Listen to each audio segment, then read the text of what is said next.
समझो हमको किसी केस को लड़ना है, तो हम अपने आप को जाकर के ये जो वकीलों की लाइब्रेरी होती है ना, उस लाइब्रेरी में जाकर के खड़े हो जाओ। क्या इतने सारे जितने ग्रंथ है ना ये वकालत के, ये यहाँ है, ये हमको बचाएंगे? नहीं बचाएंगे। उस वकालत का ज्ञान जब पुस्तकों से निकल करके ये वकीलों के मस्तक में जाता है, तब वो ज्ञान कार्यान्वित होता है। इसी प्रकार से ज्ञान और वैराग्य ये कोई वस्तु नहीं है। भगवद गीता के 4th अध्याय में भगवान जब कहते हैं यदा यदा ही धर्मस्य ग्लानिर्भवति भारत, तो धर्म की ग्लानि नहीं होती। देखो इतने पापी लोग जाकर के गंगा जी में स्नान करते हैं तो गंगा जी अपवित्र नहीं होती।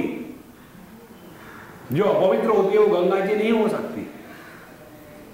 तो फिर धर्म की ग्लानि होती है, ये क्यों कहा है? ये इसलिए कहा है कि धर्म नाम की कोई वस्तु नहीं, बल्कि जिन्होंने धर्म का आचरण करना है उन व्यक्तियों के अंतःकरण में धर्म के सिद्धांत के प्रति जब संदेह निर्माण हो जाता है कि आजकल के जमाने में ना ये नहीं चलता, गलत कार्य से जाने से ही ठीक होता है, इसको कहते हैं धर्म की ग्लानि। माने धर्म का आचरण करने वाले जो व्यक्ति है उनके ही मन में धर्म के प्रति संदेह निर्माण होना, उस संदेह को धर्म की ग्लानि कहते हैं। देखो उसी प्रकार से ज्ञान वैराग्य बूढ़े नहीं होते। तो ज्ञान वैराग्य का बूढ़ा होने का तात्पर्य क्या है? इसका तात्पर्य यह है कि जिन्होंने शास्त्रों का अध्ययन करना अपने जीवन का लास्ट प्रायोरिटी बता दिया है, तो ज्ञान बूढ़ा हो गया, क्योंकि बुढ़ापे में जाकर के बढ़ना है। देखो एक बार हम ऑस्ट्रेलिया में थे, वहाँ हमारे मित्र ने कहा स्वामी जी आप कुछ भी कहो। अभी हम गए थे हमारे हिंदुस्तान में, वहाँ के लड़कों लड़कियों को देखा, उनको कुछ भी नहीं आता। हमारी लड़कियाँ यहाँ पढ़ी है ऑस्ट्रेलिया में बचपन से, लेकिन उनको विष्णु सहस्रनाम आता है, भगवद गीता के 2-4 अध्याय आते हैं और वो उनको सब श्लोक आते हैं, और वहाँ के जो लड़के उनको कुछ नहीं आता। मुझे तो ये लगने लगा है कि वेस्टर्न वर्ल्ड में अपने धर्म का हम लोग ज़्यादा पालन कर रहे हैं, हिंदुस्तान में नहीं कर रहे। हमने कहा ठीक है, टाइम आने दो, सब पता चलेगा। और जब ये छोटे बच्चे थोड़े बड़े हो जाते हैं, उसके बाद माँ बाप को 911 का फोन करके एकदम बिहाइंड द बार्स। देखो मैंने कहा आप लोगों की जो स्पिरिचुअलिटी है ना, वो डर डर के है कि कहीं हमारा बच्चा कोई क्रिश्चियन न बन जावे, कहीं दूसरे देश के दूसरे जाति के बच्चों के साथ शादी ना कर ले। इसीलिए पकड़ रखने के लिए ये डरपोक की स्पिरिचुअलिटी नहीं होती।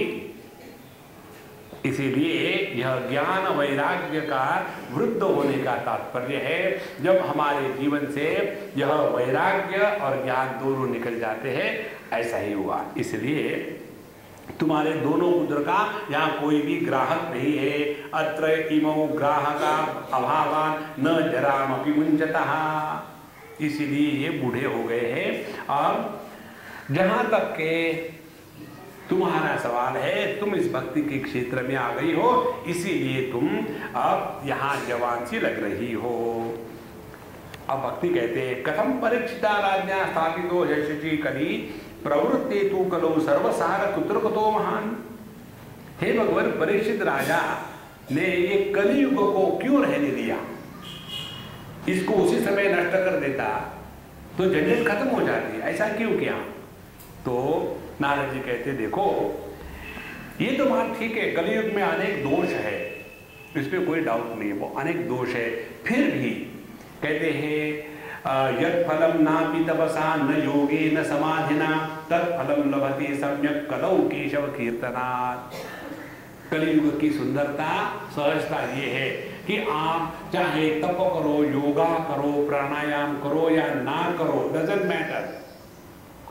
केवल यदि आपके हृदय में भक्ति प्रकट हो गई तो आपको सब कुछ मिल गया। अब इस पर हम जरा विस्तार से बताएंगे, ध्यान से सुनना। यह अत्यंत महत्व का विषय है। हम जब योग का अध्ययन या जीवन में अभ्यास करते हैं तो उसके द्वारा हमको क्या बताया जाता है? योगः चित्तवृत्ति निरोधः, मन की सभी चित्तवृत्तियों को शांत कर डालो। उसके द्वारा क्या होगा? तदा दृष्टुः स्वरूपे अवस्थानम, हम अपने स्वरूप में स्थिर हो जाएंगे। और आप देखेंगे भगवद गीता के 6वें अध्याय में आता है, शुचीनाम श्रीमताम गेहे योग भ्रष्टो भी जायते, योग में भ्रष्ट होने की संभावना है। पूरे शास्त्रों में कहीं भी भक्त भ्रष्ट नहीं होता, भक्त में अपूर्णता नहीं रहती, क्योंकि वो प्रारंभ से ही परमात्मा में अपने आप को समर्पित कर देता है। इसीलिए भक्ति की साधना करनी नहीं पड़ती, भक्ति की साधना भगवान भक्त के माध्यम से करा देते हैं। देखो, इसीलिए योग जो करते हैं उनमें मैं बड़ा तगड़ा हो जाता है। पहले मैं रोगी था, अब मैं योगी हूँ। पहले मैं भोगी था, अब मैं योगी हूँ। पहले मैं 12 बजे उठता था, अब मैं 11:30 बजे उठता हूँ। मैं देखो, उसी प्रकार से कर्मकांड में, इसीलिए आप देखेंगे दोनों प्रकार के लोग, उनमें क्रोध बहुत होता है। जितने कर्मकांडी है और जितने योगी है, थोड़ा भी वो नहीं सह सकते। कारण क्या है कि मैं तगड़ा है, मैं तगड़ा है। और भक्ति की साधना कहां से शुरू होती है? भक्ति में मैं को ही हमको समर्पण करना है। जैसे हमारे मारवाड़ी बंधु कहते हैं ना, जो थारी रहा है सो भारी रहा है, चक्कर ही नहीं कोई। दिमाग को बोझा देने की कोई आवश्यकता नहीं। इसीलिए पूरा भगवद गीता का उपदेश करने के बाद भगवान कृष्ण क्या कहते हैं? सर्वधर्मान परित्यज्य मामेकं शरणं व्रज। तो यह जो भक्ति है, यह आलस्य नहीं है, यह प्रमाद नहीं है, ये लेजीपना नहीं है, बल्कि भक्ति में मैं को मिटाना नहीं पड़ता। कैसे? जैसे अंधेरा कमरा हो, अंधेरे कमरे में एक छोटी सी मोमबत्ती हो तो बड़ी प्रकाश से पुंज दिखती है ना वो। और वही मोमबत्ती को दोपहर को 12 बजे के सूर्य प्रकाश में रख दो तो उसका प्रकाश कहीं है ही नहीं, उस पर हम पैर नहीं रख सकते गलती से। इसी प्रकार से जिसके हृदय में परमात्मा के प्रति भक्ति प्रकट हो गई है, उसके हृदय में मैं नहीं रहता। देखो, और जितनी समस्या है ना, ये समस्या इस मैं की ही है।